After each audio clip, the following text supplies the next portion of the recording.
Terus dia mari tanya saya gara-gara saya guyon nih. Kalau orang nasional itu kan biasa, misalnya Ruhin istrinya kerja ngajar di SD Wonokromo, Ruhin ngajar di SD Kota Gede. Kan kalau orang nasional kan biasa. Yang tanya saya itu orang nasional, ya ada NU, ada Muhammadiyah orang nasional, tapi senang Islam itu. Ya Islam lah, pokoknya senang Islam. Terus artinya nanti kan istrinya Ruhin kan korban di SD Wonokromo sama pak cowok yang guru situ. Ruhin korban di Kota Gede sama guru-guru putri yang di Kota Gede. Nah, berarti kan bojom digodol wong. Makanya pertanyaan, kalau korban bareng itu resikonya itu kan kadang nggo bojone wong. Mergo sing bagian sing urun itu kan enggak mahram. Ayo sing urunan siap. Bojone dadi gowo wong. Lah kula ki nate takleti. Tenggen kula sakniki ya ana kurban urunan sapi. Nek kula seneng wedhus. Karena kula rada egois dadi men dhewean ae rada egois. Gus kamela korban urunan sapi mah. Lah piye kok mari tentenan ayo.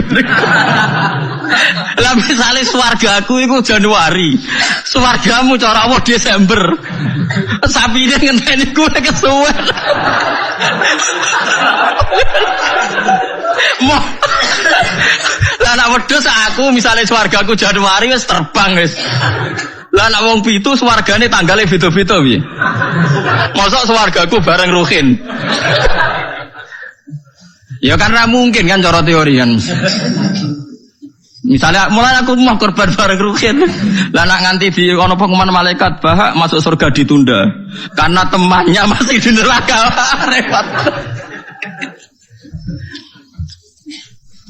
Lah ngamal lu rasa mikir ngono. Maksudnya ngamal ya ikhlas ae. Sing kok pangeran ngature piye terserah. Lah nek mbok turuti bungo bareng bojone wong. Lah masih padha lanange ya ana potensi enten-tenan karena kelas surganya masuknya beda-beda. Masuk swargane wong saleh mbek setengah saleh bareng. Masuk terus sing saleh ngenteni 100 tahun mergo sing korban kancane cek neraka. Paham ya?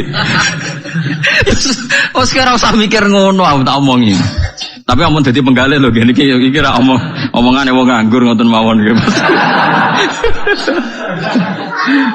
Cuma nak cara syariat aja nabi wedhus. Timbang sapi sitok nggo wong pitu, apik wedhus sitok nggo wong napa sitok. Karena nanti bisa egois tadi. Kalau bisa dipanggil Januari ya terbang saja, ngapain ngenteni sing jatah masuk swarga napa? Desember. Iya nak Desember mesti tahun, nak kacek 100 tahun piye. Tapi ora usah pikir, ora usah dijero-jero napa ngamal yo ngamal wae. Lha kula ora tak senengi wong ngamal kok diperhitungno, wis ora usah ngono nak ngamal yo. Ngamal ae sembah kok pangeran carane piye. Wong salat balik diparani tiyang jog. Ya tak takok ning dalan. Sesuk mikir, lha nak ngamal sing ikhlas, engko pangeran gampang. Misale swargamu dhisik sing sitok jek ning neraka, wis sampe pangeran digekno kendaraan khusus wis liwat sing kok digenteni pangeran kan sugih. Kan gampang am. Kok repot. Misalnya kok nak ngempak sapi kesuwen swargane sing wong alim apal Quran ikhlas ya nganggo kilat wis. Engko sapine pek-pek wis tak berangkat sik kan. Senengane kok repot. Wong swargane saleh-saleh kok numpak napa? Kilat. Suwen sapi ra tok-tok. Ora ngamal kok diperhitungno ngono. Sing jelas iku somben kejadiane udah bojone digondol wong wis jelas iku nek diterus-terus mergo korbane iku ora bareng. Rata-rata ibu-ibu bareng bapake gak. Ora mesti. Ana sing tepakno mbah tuwa ape mati korban gak gowo mbah tuwa. Repot nak wis ngamal wis ikhlas ae. Mulane jari Imam Malik ning gone kitab Mizan Kubro.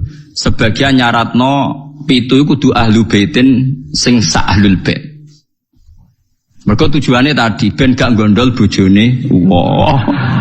Tapi jari Imam Malik ora ahlul bait ora apa-apa sing kok ben diatur pangeran asline Imam Malik yo bingung juga deh. Wong ora mikir ngono to. Lah misale kayak kiai ning pondok terkenal khusyuk alim, ana wedok wayu korban. Terus sampai ning akhirat lho Pak Yai digo bojone perkara korbane bareng. Ora repot. Ning dunyane ora tau go bojone wong malah ning akhirat. Kasus ora kula kasus. Saiki wong do engkek mau korban kula Narukan sering dibantai tiang. Gus sakniki niku mboten tren kobang wedhus perkara ini do wedi darah tinggi. Memang sekarang Jokono bakasan mau kolesterol, darah tinggi macam-macam wong engkek. Di darah tinggi korban pitik. Kan rano hadis Gus nak pitik, nak sapi kan rano hadis. Padha wedi kolesterol rano hadis. Aneh-aneh wae. Wedi kolesterol ora ono. Wong marah tuh ora ngarah kena kolesterol, ora kena darah tinggi. Wong mangane wedhus tahun pisan kok kena darah tinggi ya. Gara-gara mritungno darah tinggi sing sugih lae jek kepengin to. Lah sing sugih iki duwe selera wis sering nyate. Sing sugih do legowo ora usah njaluk agak darah tinggi. Jan do setengah medhit ta. Iso melarat darah tinggi wong mangane daging setahun pisan. Gara-gara darah tinggi kan sing sugih lah melok mangan. Jadi sing sugih ra gelem kabeh kan aman toh. Ibnu Abbas serane korban malah mbek pitik. Ya pitik jago. Wis tak kok itu ya. Ibnu Abbas jenengan ngalimu korban mbek napa? Pitik. Aku ora korban. Pokoke nak tanggal 10 itu kesunatan harus disembelih. Mulane kula tiru nih zaman kula dereng sugih niku. Ya saiki lah ya urung sugih. Tapi kalau niku mulai wonten Idul Adha mesti nyembelih riyen wedhus wedok kuru bisa. Suwe rada sugih wedhus wedok lemu. Saiki mulai wedhus lanang poel. Tapi riyen bertahun-tahun ngerti kok itu yang. Gus korban wedhus wedok gak korban mayuran.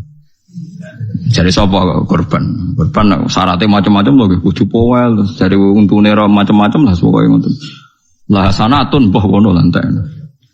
Sebenarnya itu salah ya. Ini saya fatwakan di sini. Sing jenenge udhiyah iku kudu wedhus kibas umure setahun, nak sapi 2 tahun. Ana sing darani utawa ditandai tanggal gigine itu benar itu udhiyah. Tapi sebetulnya kalau tanggal 10 itu kesunatan nyembelih apa saja asal halal, asal gak tikus ya. Sehingga Ibnu Abbas itu tiap tanggal 11 nyembelih pitik, nggih pitik tenan. Dikiwi pitik. Supaya menghilangkan toma, mergo iku yaumu aklin wasyubin, hari makan-makan. Lah wong Jawa salah kaprah. Berhubung ra kelar wedhus gak nyembelih blas, akhirnya toma, nek ra kebagian ngungkit panitia. Iku keliru. Utawa tuku daging, minimal keluarga itu ndak toma. Nggih minimal keluarga itu ndak apa? Ndak toma. Iku duro, malane cara fikih iku mala yudraku kullu la yudraku kullu. To al-maisur la yaskutu bil ma'sur. Nek ra iso ideal aja blas. Blas iku larangane Islam. Dadi kan nek iso korban wedhus mergo melarat itu ku daging 1 kilo. Nek iso yo pitik, nek iso lele, sementing gak tikus. Wis pokoke ngono. Dadi mala yudraku kullu iku la yudraku kullu. Nek iso ideal aja blas. Lha iku teng narukan kula warai tenan. Kula tunjukno ning masyarakat. Akhirnya mulai guru-guru do anut nyembelih tempe cilik-cilik angger bodo. Jare anut Gus Bas, sementing kaya jumene korban, takoki wong yo muni mayoran. Ya sudah begitu dulu Ibnu Abbas begitu ulama-ulama dulu gitu. Saiki ora iso korban wedhus gak blas akhirnya toma. Nah toma nyalahno panitia napa masjid sentimen ora dikei ndindi. Itu salah nih. Ndak baik hidup gitu. Jadi kaidah eleng-eleng nggih mala yudraku kullu iku la yudraku kullu. Isla al-maisur la yaskutu bil ma'sur. Kalau bisa sedikit ya sedikit itu lakukan jangan sama sekali. Jadi misalnya ono wong wudu, anane banyu 1 gelas, gue tangan gak kena, gue sikil gak kena, ya wudu rai ini tok. Liane ditunda, kok pangeran maklum, jadi isane rai. Ono wong diutang 10 juta, isane nyaur 1 juta, sahur 1 juta terus belas. Tep lumayan kan bagi sing disaur. Kalong nopo? 1 juta, cukup terus belas. Nah wong salah kaprah, angger ora iso terus belas tadi. Rabi wong wedok itu syaratnya ya ayu nasab nu. Malaikat itu ketika bangga ya Allah apa ada orang yang imannya di atas kita? Jawabnya Allah ada. Siapa? Ya orang-orang kudus kata Allah. Kira-kira gitu. Kenapa? Ya betul. Karena kamu iman saya itu wajar, kamu tahu saya, tapi mereka nggak tahu saya tapi iman. Kenapa bisa iman ya Allah? Karena mereka punya logika, punya akal. Akhirnya Imam Amudi disuruh sama Allah presentasikan logika tauhid kamu lewat jalur matematika. Malaikat disuruh dengerin semua. Isma'u ya malaikati. Ini mimpinya wali. Terus Imam Amudi mulai mengajarkan nisbatul isnaini ilal wahid wa nisbatus salasa wal arba'ah ila ma la nihayatalah niku binisbatin wahidah, yaitu far'un minal asli wa huwa al wahid. Mbok angka sebanyak apapun 2, 3, 4 sampai 1 miliar itu nisbatnya ke angka 1 adalah nisbatul far'i ilal asli. Semuanya berasal dari 1. Maka hadhil awalim atau hadal alam ila ma la nihayata lahu, tetap semuanya ini cabang dari 1, yaitu wujud dari 1, yaitu Allah Subhanahu wa ta'ala. Sehingga semenjak itu ditiru sekian ulama. Akhirnya malaikatnya mantuk karena kepastian kalau Allah 1 yang diyakini malaikat itu sepasti logika yang dibangun orang-orang manusia ini, padahal tidak ngerti Allah Subhanahu wa ta'ala karena pakai akal. Sehingga di pondok itu orang harus ngerti mantek. Orang mantek itu ilmu yang jelimet tapi menyenangkan. Biasanya sing sinau ambek rokokan, sawangannya kayak filosof. Jadi paling kan agak paham dia alasan. Yang penting nikmati rokok, tak pikir nikmati pemikirannya, ternyata nikmati rokok. Kayak kemarin saya datang ke resepsinya Gus Agil, saya itu tertawa terus karena dengerin Habib Mutahar. Saya membaca bahayanya rokok, setelah tahu bahayanya saya berhenti membaca. Tak pikir itu kan setelah tahu bahayanya saya berhenti merokok, ternyata enggak. Saya baca bahayanya apa? Merokok. Setelah saya baca, maka saya berhenti membaca, gitu. Bukan berhenti merokok. Itu ilmu kelas tinggi seperti itu harus mantap. Pernah beliau ditegur dokter, "Beb, kalau rokok terus nanti mati." "Tenang saja, saya masih bawa korek." Dikira itu kan orangnya yang mati, ternyata beliau enteng saja. "Santai aja dok, saya masih bawa korek." Jadi saya bukan nyarankan santi rokok, tapi orang rokok itu memang punya logikanya sendiri. Kalau Banafek Hajen itu masih pernah bahasa juga, karena Banafek juga turunan Mbah Mutamakin. "Hak, rokok itu haram tau ora?" "Nak cara kula darani haram sepundi, Mbah?" "Lah iya, nak haram ya bener aku. Mulane tak obong, barang haram apike diobong." Jadi saya sama orang-orang sepuh itu tidak pernah menang. Jadi apa ya? Mereka itu orang yang sudah lama gimana ya? Mau dikatakan bulat itu ya, tapi memang nggak pernah kalah mereka. Ada satu kiai, masih misananya Mbak Nafek. Ini rokok 2 katanya. Bagi yang nggak ngerokok berarti membiarkan 2 haram masih. Bagi yang merokok berarti mengurangi haram. Kalah lagi ya. Jadi saya tuh pernah dibully 2 mbah saya. Karena 2 mbah saya ini rokok semua. Akhirnya saya sing nom ngalah gitu. Karena saya tidak mungkin bilang sing waras ngalah karena kalah sepuh gitu. Jadi ya sudah, mau tidak mau harus bilang sing nom kalah. Tapi yang penting itu kita mendengar. Jadi ternyata sepinter-pinternya kita itu mesti kalah pinter sama yang sepuh-sepuh itu. Jadi kalau tahu bahayanya rokok lewat membaca ya harus berhenti merokok. Berhenti membaca katanya. Nah, malaikat ini cerita lagi malaikat. Saya memang dari awal niat hormat Raden Asnawi karena buyut-buyut beliau itu ketemu di buyut saya. Saya ini turunan Mbak Asnawi sepuh. Terus cuma buyut saya itu nikah Lasem, terus saya keceluk cucunya keluarga Lasem. Sebetulnya saya juga cucu Kudus. Tapi terus alhamdulillah sekarang kembali karena buyut saya menyuruh saya ngajar di Damaran, terus sampai sekarang saya ngajar di Damaran. Tapi buyut saya itu masih lahir di Damaran. Namanya Mbak Hafsah, itu Hamsah binti Maksum bin Soleh bin Asnawi sepuh. Sama seperti nasab di sini Raden Asnawi, Mbak Abdul Husnan, terus Nyai Ayu Sofiyah, terus Mbak Raden Asnawi. Saya mau cerita, jadi ilmu itu lebih keren kita. Sehingga Rasulullah SAW pernah ngendikan, "Saya ini rindu sekali li ikhwani." Kata Nabi itu ikhwani. Kata sahabat bilang, "Alasna ikhwanaka ya Rasulullah." Bukankah kita ini saudara kamu, saudara engkau ya Rasulullah? "Tidak, antum ashabi, kamu itu sahabat saya." "Siapa teman-teman kamu itu ya Rasulullah?" "Yaitu kaumun yang tidak melihat saya kemudian iman kepada saya." Jadi mereka seperti kita semua di Kudus ini tidak melihat Rasulullah SAW, tapi iman sama Nabi. Dan ketika malaikat yubahi bikum malaikah, Allah bangga dengan malaikatnya, membanggakan kita. Sampai malaikat itu sentimen, kok bisa ya Allah? Ya karena tadi kamu iman sama saya wajar, karena kamu melihat surga, melihat neraka, melihat aras. Sementara orang Kudus coba ngelihat apa? Paling simpang 5, apa simpang 7 itu. Tapi imannya nggak kalah dengan malaikat. Kenapa nggak kalah? Karena tadi kita diajarkan bahwa nisbatul isnaini wassalasah wal arba'ah ila ma la nihayatalaha itu sama-sama nisbatul far'i ilal asli. Tetap yang asli adalah angka 1. Jadi nggak mungkin aslu hadhil asya nggak dari Allah itu, nggak mungkin. Tetap dari zat yang satu. Kemudian tentu ini bukan nisbatul walad ilal walid, anak ke bapak tentu enggak, tapi nisbatul khaliq sama makhluk. Tapi apapun itu pasti satu.